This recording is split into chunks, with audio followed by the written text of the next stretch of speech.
Macam tak serik. KIEDA kongsi gambar dengan suami. Siap caption, LOQSHAM. Sebelum kita melangkah jauh, yang belum lagi subscriber, apa kata anda subscriber dan tekan butang loceng untuk notifikasi video selanjutnya? Nampaknya usahawan makanan, Kierda Kripes sekali lagi mencuri. Tumpuan netizen di media sosial dan terlihat macam tak serik. Mengundang kontroversi apabila memuat naik gambar dengan suami berserta caption yang mengundang. Menerusi perkongsian yang tular di media sosial, Kierda dilihat meninggalkan caption, My Loksham, merujuk kepada suami selepas viral dirinya dikatakan dijangkiti herpes. Walaupun tindakan yang dibuat oleh Kierda mungkin sekadar bergurau, namun ramai yang tidak senang dengan tindakan tersebut kerana dilihat merendahkan maruah seorang lelaki, lebih-lebih lagi suami.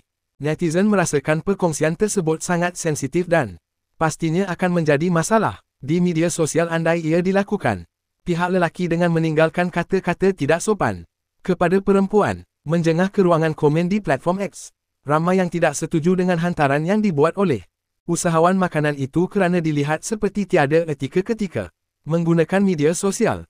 Mereka juga tertanya-tanya adakah usahawan itu tidak berasa malu dengan kenyataan yang dikeluarkan, lebih-lebih lagi dia seorang yang dikenali umum. Terdahulu, tular di media sosial apabila Kierda telah memaklumkan dirinya terkena jangkitan herpes dan berseluruh mengatakan ia berpunca daripada telur masam suaminya. Selepas teruk dikecam, suami kepada usahawan itu tampil mempertahankan isteri dan mengatakan apa yang dikongsikan isterinya hanyalah sekadar konten dan bukan realiti sebenar kehidupan mereka.